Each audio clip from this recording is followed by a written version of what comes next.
Hey guys, AuspiciousAussie here, and welcome to episode 13 of Black Canvas Grappling. Now, of course, last episode we did have the beginning of the Yoshifusa Maeda Grand Prix tournament, and of course, for the next 7 episodes, I think we are going to, I think we have to continue with the tournament. Now, I really enjoyed last episode, so I'm really looking forward to getting in and booking this one. But as you can see, we are actually on the full released version of TEW 2020. If you want to go and purchase that, you can find a link for that down in the description below. It is an affiliate link, so it would really help the channel out if you are going to buy TEW and use that link. Alright, so with that said, if you watched the last episode, you know how the groups look. What we'll be doing is after every tour show, the group that is involved on that tour show, I'll give you an updated look at the table and the points that every person's on. Alright, so there is one thing I wanted to do before we get, well, two things before we get started and advance. And that is to show you that I did update the amount of tour shows that we're going to be doing. I did make, I added another 4 different tour dates. But in doing so, what I had to do is go back and essentially edit every day and week that each show is going to be held on. So as you can see, we're going to be running a Tuesday, Thursday, and Saturday schedule for each week with 3 tour shows a week. Seems like a lot, and I think it is, but it kind of works perfectly. So as you can see, it's going to go all the way down here till Thursday of week 4 in April, and then the Grand Prix pay-per-view itself is going to be on the Sunday of week 4. We then start our next tour on the Tuesday of the first week of May. So it's like 3 days after. Usually between tours, you would have, I would say, a semi-decent break. But as you can see, with the way that we're going to do it, with the 8-man groups, it's kind of the way we have to do it at this point. Now, the other thing I want to do is have a quick look at our creative meeting. It was requested a couple of episodes ago. So as you can see, our franchise players are currently Bunraku Kentori, Mabuchi Furusawa, Reizan Okamoto, and Funikoshi. Basically our 4 major stars in the company. Our next big things, now this is, I'm pretty excited about this, because we've got Yuta Isono in at number 1. I mean, with his star quality, you kind of expect him to be up there. But we then have Mitsukuri and Kinoshita. And of course, Kinoshita was the new protege of Furusawa. And he's gotten some increases to his psychology. It's still not great. It's only at 41. But, you know, if that continues to keep happening, then I think we could be looking pretty? Yeah. Pretty good. Anyway. And then finally, Yutaka Agata, one member of our explosive stable that is about to lose a member. Anyway, don't want to talk about that. Alright, so then we have Hot Prospects. Once again, Yuta Isono sitting at number 1. We have Yoshinaka Taku at number 2, though. Mitsukuri in there again. We've got Dreadnought at number 4. I think is interesting because he says here that he's going to turn out to be a really fine in-ring performer, which is a little bit strange. And then once again, we have Agata in there as well. Tipped as a dark horse for future success. I like that. I think that's pretty good. Especially for Dreadnought. I wasn't really expecting that.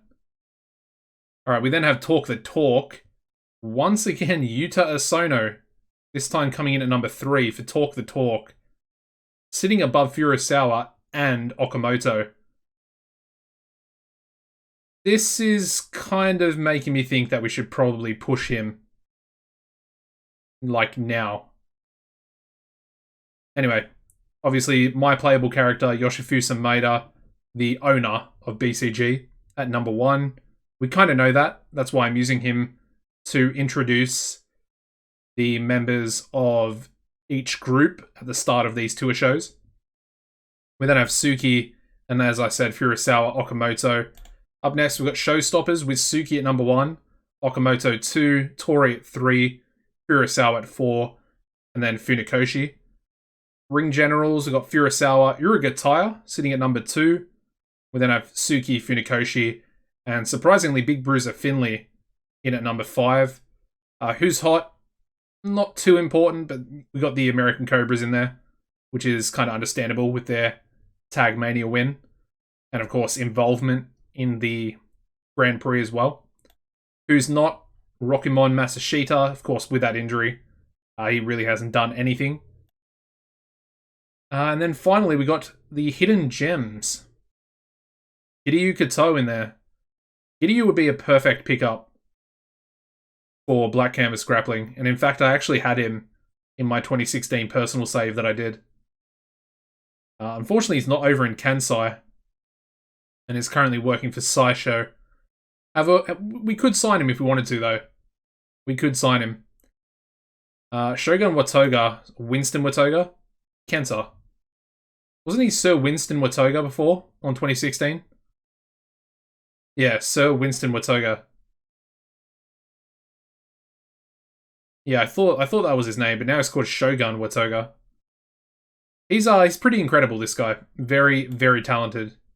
As you can see, really good fundamentals. Psychology's a little bit lower, but then he's good on the microphone, stuff like that. And then his top row, he's got 270s, technical and brawling, and that's pretty impressive in its own right. He does work for WLW, so we probably won't be signing him. Nor do I really think we need to sign him, because we already have our big stars, and I think I can definitely get them over. I definitely can. Some of them are already over as well. But we want to get guys like Okamoto, Tori, Funikoshi up to like 70 to maybe 80 popularity. That's like the sort of midterm goal that I've got at the moment. And I think if we do that, then we'll be able to put on some really, really high quality shows. Anyway, enough rambling. Let's get into our first tour show of the episode, which will be Group A going at it.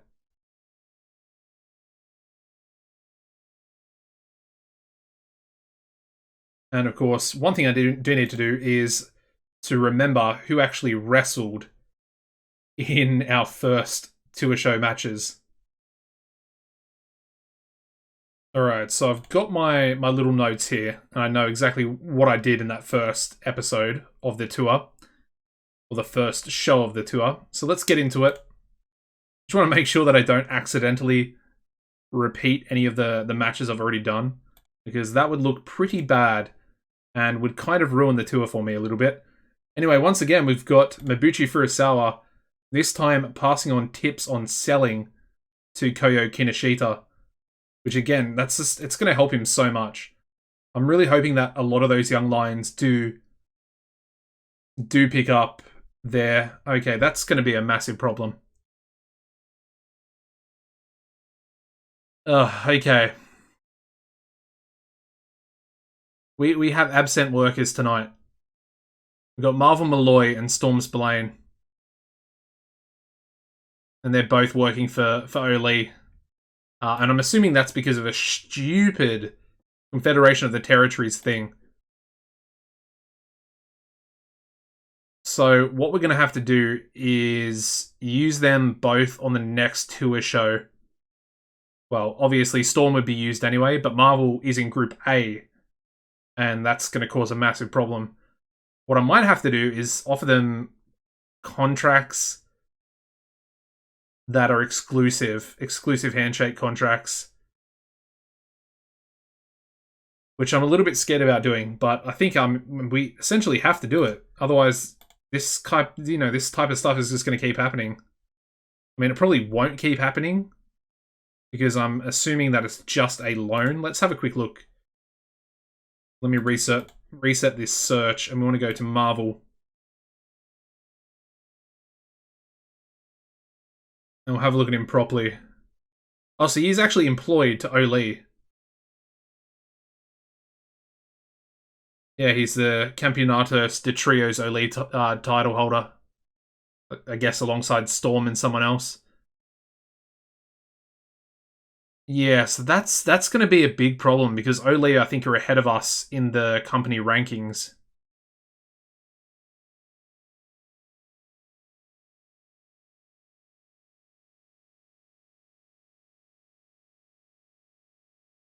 Yeah, that's going to be really annoying for this tour.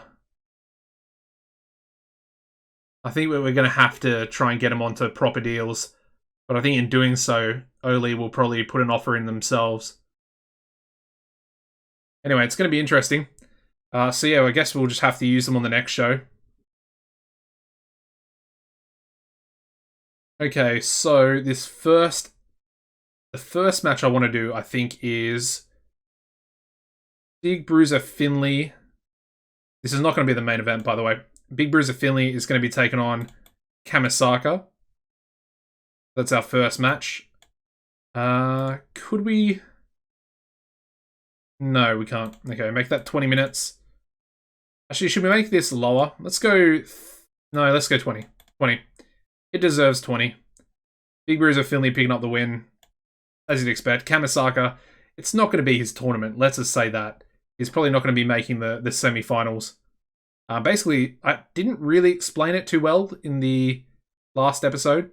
But basically, the winner of each group is going to verse the runner-up of the opposite group. So Group A winner versus Group B runner-up, and then Group B winner versus Group A runner-up. Similar to how it is with the G1 for New Japan.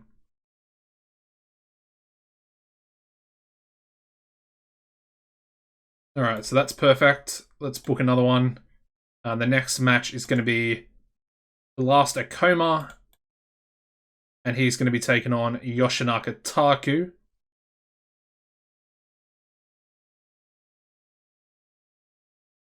That one's going to go for 20 minutes as well. Blast Akoma picking up the victory there. Of course, he lost to Finley in that first round. So picking up a pretty impressive victory there. We then have Suki taking on Okamoto. That's going to be our main event. So Suki and Okamoto. Reizan Okamoto, where are you? There we go. So that'll go for 20 minutes as well. And we will have... I think I want to go with Okamoto. Yeah. Okamoto picking up the victory there as well. This is going to be the main event, this one. Might actually give it 25 minutes. Let's do 25, and I kind of want to see what happens.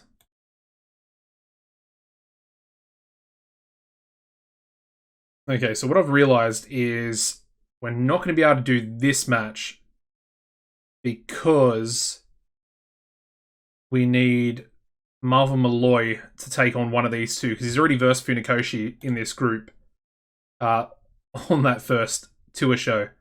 So, I think instead we will do Blast Akoma. Now let's go Funakoshi and Yoshinaka Taku. That's the match that we want. With Funakoshi getting the win. So the other match on the next tour show will be Blast Akoma taking on Marvel Malloy. Yeah. Alright, I'm a little bit worried about the main event. That match there, Funakoshi against Yoshinaka Taku, could be better than the main event. I'm a little bit worried. Just a little bit.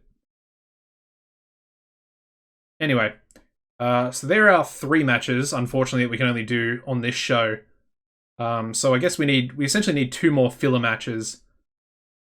So what we'll do is we'll do a tag match where we can have... Let's go with Yokikawa and Sen, and they can take on Agata and Kisaka. Give it 12 minutes. And I kind of want Agata to pick up the victory, so it's going to be a bit of a shock victory there, where the Young Lions get a victory over their more senior counterpart. And I think we'll make this the Steal the Show match. And that can go right there. And then we do need a Well, we need a technical masterclass. So let's go with Uragataya. And he can be partnered up with...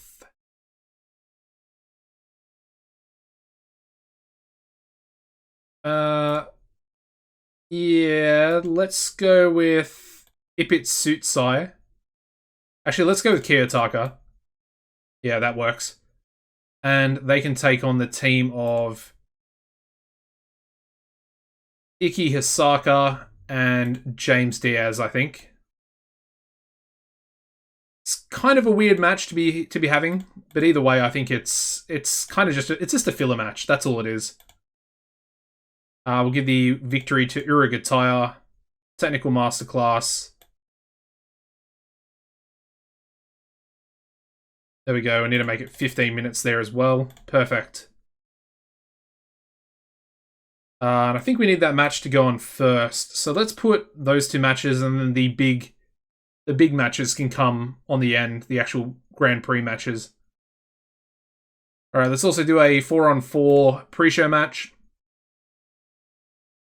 And let's go with Animal Haka, Wild Red Stallion, Dreadnought, and Sofu Izawa, and they can take on Mitsukuri and Kinoshita, and they can be partnered by Yuta Asono.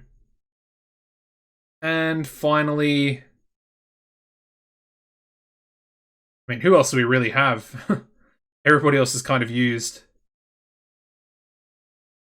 Let's go with Matsuzawa, I guess. Kind of works. And we'll give the victory to Yuta Asono. I mean, after seeing the creative meeting, he literally just looks so good that it's kind of... it's almost pointless for us to try and do that. To try and, like, hold him back as a young lion.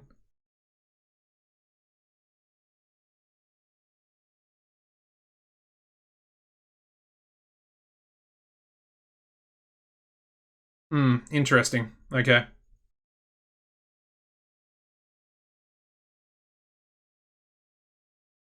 Alright, what else are we going to do? We need to do our angle, so let's go with Yoshifusa Maeda. And he's going to introduce... I guess we'll just do the 7 guys that are here, essentially. So it'd be Suki... would then be Kamisaka, Finley, Blaster Koma. We then have Funakoshi, Rezen Okamoto, and Yoshinaka Taku. Okay, that looks pretty good. Happy with that. Obviously, Marvel's going to miss out because he's not here, so there we go. As far as other angles go, I guess we could go with a... let's go with a Rezen Okamoto angle.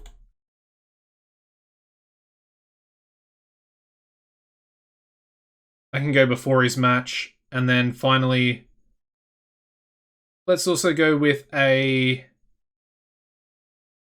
well, we can't go with anything else because we're at our allotted time. Perfect. Alright, let me do a quick save and let's start the show. Alright, so we start off with a 42 rated 8-man tag pre-show match, where we have Yuta Asono, Matsuzawa, and Mitsukuri and Kinoshita defeating Dreadnought, Sofu Izawa, and the Wild Animals in 9:48, when Yuta Asono pinned Dreadnought with an Asono face melter. Let's have a look. What did he get for his in-ring? Only got a 37, with Kinoshita getting a 40 for that team. So, yeah, Kinoshita kind of impressing me. Not a bad match. Moving on. We then start the show off with a 70 rated angle, where we have the members of Group A being introduced by Yoshifusa Maeda, and of course he goes over the matches for tonight. We then start the show off with a 50 rated technical masterclass tag team match, where we have Uragataya and Kiyotaka defeating Iki Hisaka and James Diaz in 1503 when Masashi Urugataya pinned Iki Hisaka with a jumbo backdrop suplex. Hisaka off his game as well. But a 50 is pretty good. We then go into another 50. Ooh, okay. That's pretty interesting. So we have Agata and Kisaka, the two young lions from Explosive.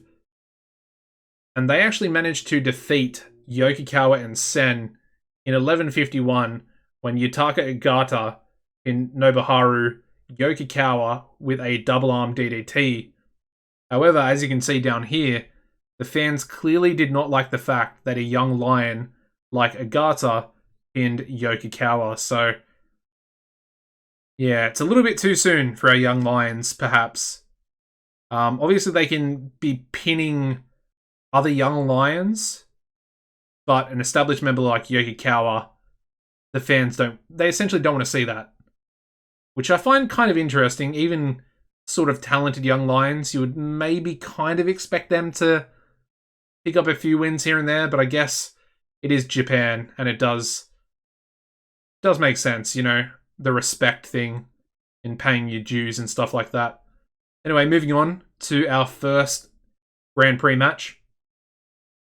We get a 61 for Big Bruiser Finley defeating Kanonamaru Kamisaka in 1939 by pinfall with an atomic spinebuster. And of course, with that, Finley now has, I think he's on 4 points. We can obviously check once we finish the show. But I believe he did beat Blaster Coma. Yeah, pretty sure he did. So he's on 4 points now. And that's a pretty impressive start for Finley. We then move on to a 75. I knew this was going to be a good match. 75 for Funakoshi defeating Yoshinaka Taku in 1944 by pinfall with a butterfly backbreaker. Another 2 points there for Funakoshi as well. So he joins Finley at the top of the group. And you'd have to say that the favourites are winning. There's been no real upsets as of yet. And then we go into Reizan Okamoto's angle. Gets a 52. However, he has invented a new catchphrase that will likely boost his ability on the microphone, as he now has a go-to line. That's really good. That's hopefully going to help his angles out a lot. Not that he really needs it too much, but that increase will hopefully, you know, do something good for him. Anyway, it's nice to see, because he did suffer that injury. And the main event, yeah, does not do as well. Possibly the match length. I think it might be the match length. If we kept it to 20 minutes, we might have been better off. Anyway, he gets a 64, which is still really good. Don't get me wrong. But I knew the Funakoshi match was probably going to do a little bit better. So that was kind of a mistake by me. Also, the 25 minutes might have been a bit of a mistake as well. Obviously, a longer match. Sometimes they do tend to perform poorly compared to a shorter match. Especially like 20 minutes seems almost perfect to an extent. When you go to 25, it can be a bit more of a risk. Anyway, we do have Reizan Okamoto here defeating Suki in the main event in 25-26 by pinfall with a brainbuster suplex. Okamoto with a 60 in-ring performance there, so I think that's definitely up. I think you got like a 51 on the last show, so I'm happy with that. It's also another 2 points for him as well, because he did defeat Taku on the first tour show for Group A. Alright, so we managed to get a 64 for our overall show rating, which probably would have been a bit better had we had the matches swapped around there. But it does increase our popularity in 7 regions, and that's pretty perfect, I have to say. It is definitely good to be getting those increases at this stage. Interesting that Lunatic here was signed by EILL, which is, of course, formerly south of the border. Wow. Kawashima is apparently, taking some shots at fat workers or lazy, or calling them lazy and an embarrassment. sizist and body shaming. Yeah, so Funakoshi sticking up for himself, being a big boy. Yeah. I mean, Funakoshi, I mean, he's arguably our best performer. And as you can see, despite not having his six-pack, he can still put on a great in-ring performance and pop a crowd. Who is this guy? I mean, this guy might be a bit better. Yeah, I think he's a little bit better. So let's not look into that too much. Funakoshi should probably get back in his lane. Although he is only responding to that guy's sort of body-shaming comments. Anyway, I'll put the table up right now. As you can see, we've got some clear standouts, and of course, we still do have the match between Blaster Coma and Marvel Malloy to come up as well. Alright, so with that, what I want to do now is take a quick look at contracts. Let's find Marvel. Can I check? I mean, the thing with Oli is they have very strange event days. Let me go to Oli really quick. That's not Oli. How do I go to companies? There we go. Oli. Now, do they... I don't think they run a TV show.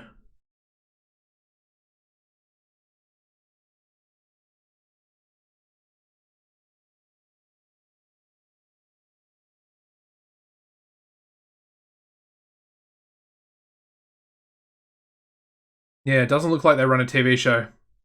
Because these are just events. And unfortunately, this one, for some reason, the other ones were shown on Saturdays. These ones are shown on... This one was shown on a Thursday.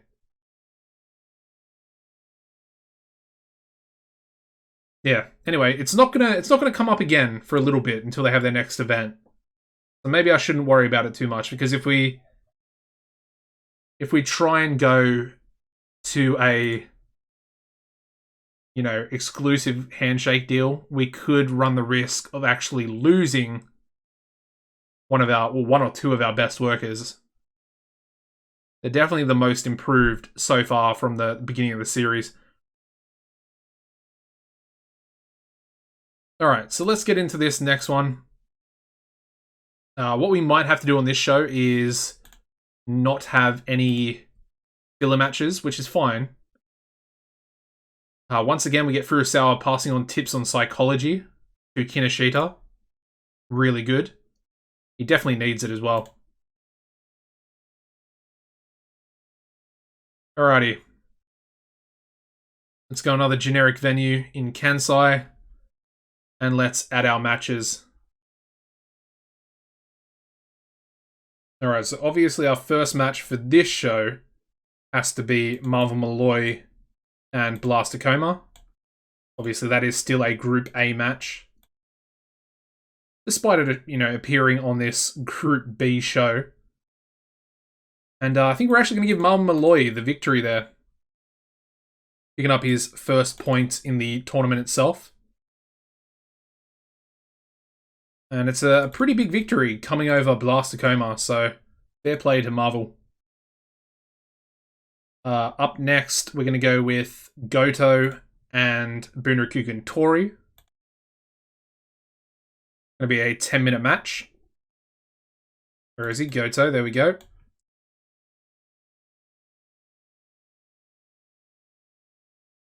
Tori, as you'd expect, going to pick up the win. Script, I think it needs to be scripted. Yep. There we go, too easy. Yeah, that's fine. Up next, we need to have the face-off of tag team partners in Yoshizawa and Miura. Coming together in this second round. We're going to give them 20 minutes. It's going to be a proper good match. And it is going to finish a draw. So they will split the points between the two. And they both will get 1 point each as a result. And I think that leaves Miura on 3 points now. And Yoshizawa gets his first point of the tournament as well. So yeah, I think that'll be a really good match. I mean, could we make that the technical masterclass? No, we can't. Never mind. Yeah, interesting. We then have Storm Spillane. He's actually going to be in the main event against Furusawa. So, Storm Spillane and Mibuchi Furusawa.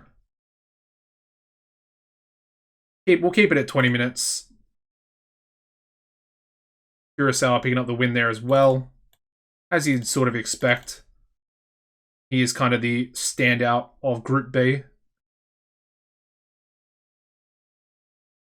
And then our final match is going to be Giant Brody taking on TEW Toshisai.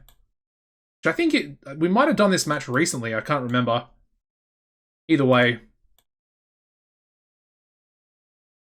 We are missing a technical masterclass. I have realized that as well. But I think we'll give Toshisai the victory for this one.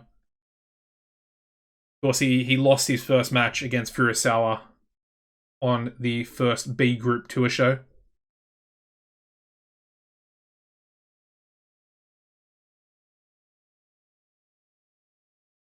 And there we go. Okay. What we might have to do is make this a technical masterclass. I think we will. Let me have a quick look. So, technical masterclass. Alright, let's just do technical masterclass, but let's run it for 20 minutes. And let's also make Maida the road agent there as well. Now, we do only have time for 2 angles. So what I want to try and do is do a Steal the Show match on the pre-show. I want to have Dynamite Narahashi take on Rockimon Masashita.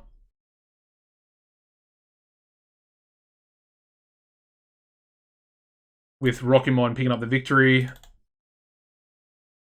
Steal the Show script. I mean, we can probably call it.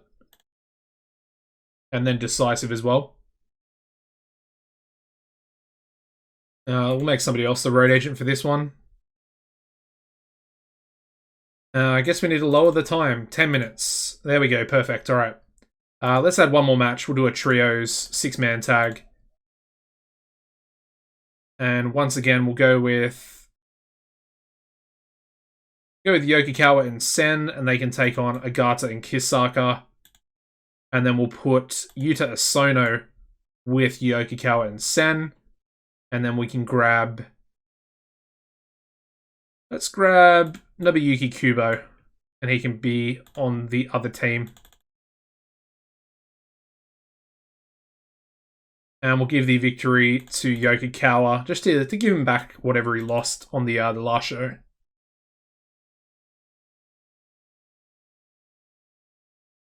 Alright, so there we go. What is our problem? Referee? Or Maida? There we go. Alright. Alright, so let's do our 2 angles. Now I want to do a Furusawa angle. So Mibuchi Furusawa, scripted on entertainment. Let's put Storm in there as well. So Storm Spillane, rated on entertainment. Arguably the biggest match of his career so far. And then we want to have the introduction angle as well. So let's go with Yoshifusa Maida, and he's going to be rated on entertainment. And then we're going to have the other members. So let's have... We might leave Storm out of this one just because he doesn't really deserve it for missing the other show. Anyway, let's go with Tori, Big Bruiser Finley. Let's go with Noritoshi Miura, Naozen Goto, We need Yoshizawa as well. Who else? We got Giant Brody. And finally, Tanyu Toshisai. Alright, perfect. There we go.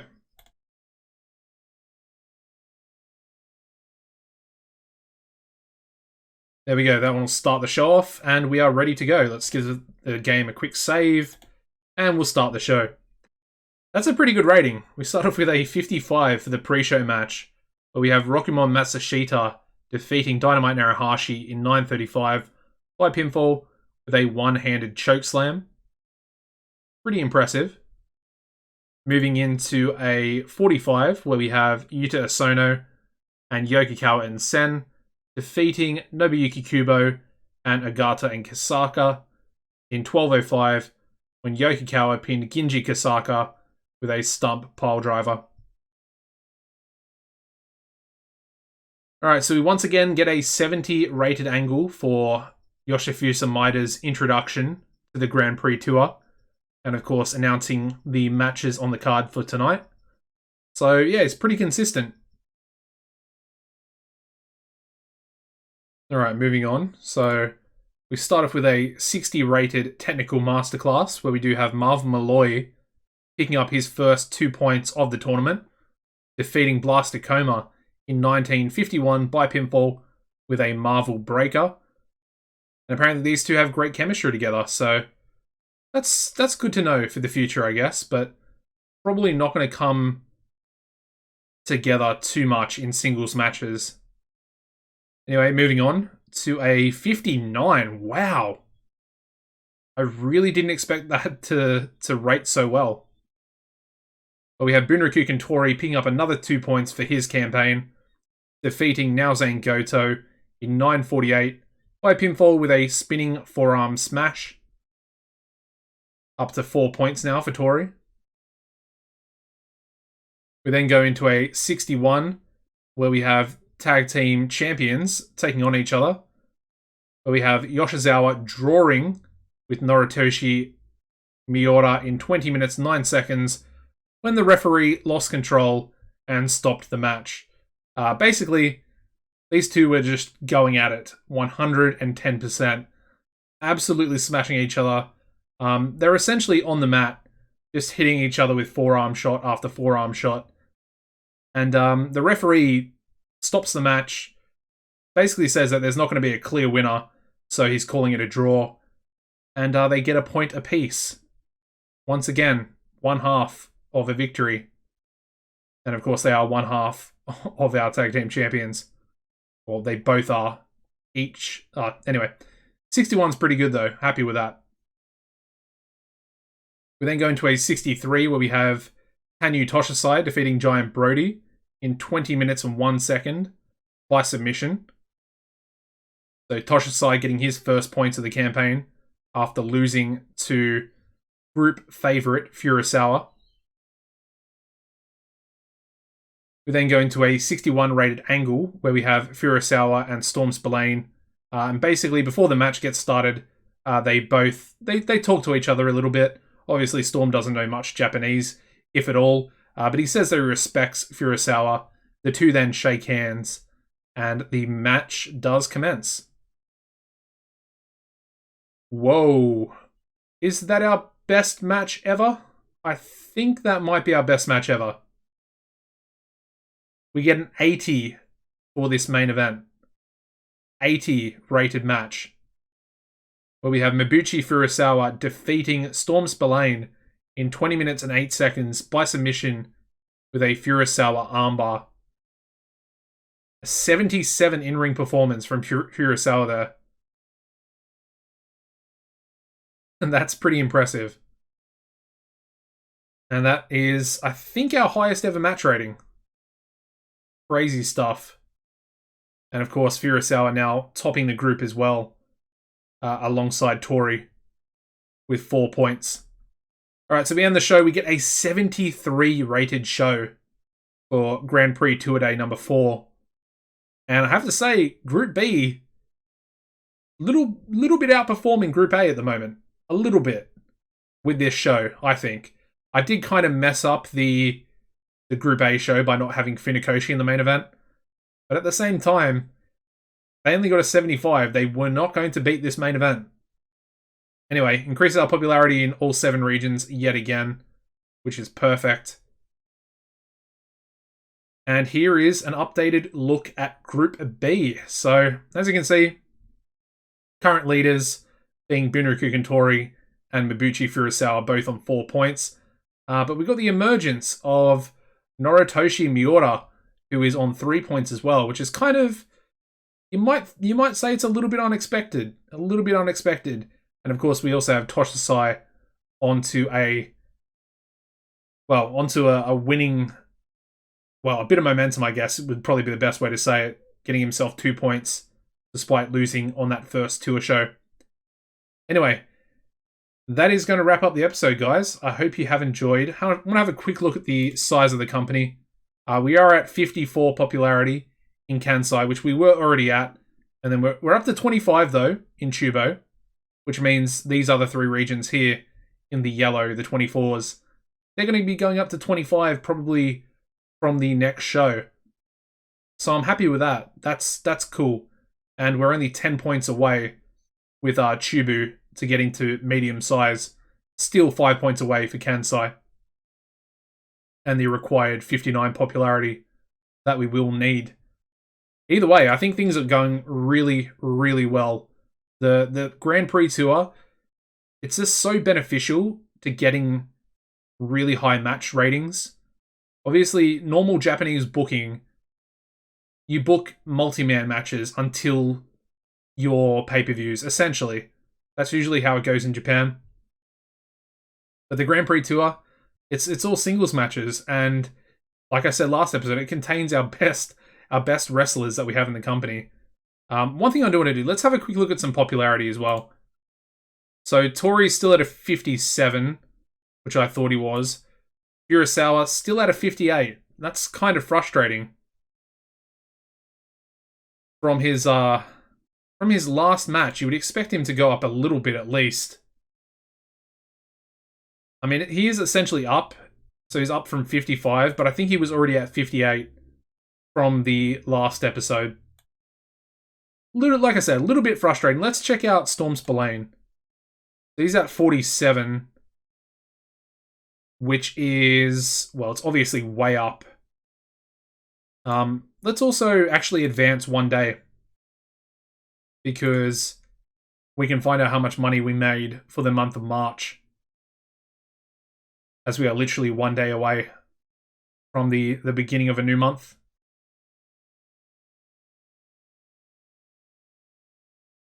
All right, let's have a look. Wow. Wow. We made $115,000 last month. That's pretty incredible. Most of that money coming from increase in ticket sales, which I assume is from the pay-per-view, because I remember the pay-per-view for this month had a much higher attendance. We're also finally starting to get a little bit of broadcast revenue, which we didn't get in the first 2 months, despite being on TV and having our pay-per-views shown on TV as well. Also, merchandise is up quite a bit, up about 7,000. So that's pretty good. And we actually spent less on workers for this month as well. Also, pretty interesting. Not to mention our production value cost is so much lower. I don't think we lowered any broadcast qualities. Production values, sorry. That's pretty interesting. Anyway, like I said, guys, if you want to purchase TEW 2020 at the start of the episode, you can do that in the description down below. The first link in there will take you to Great Oak Software, where you can buy the game. Also, make sure you've liked the video before you click away. And of course, subscribe if you haven't subscribed already. And apart from that, guys, as always, take it easy and goodbye.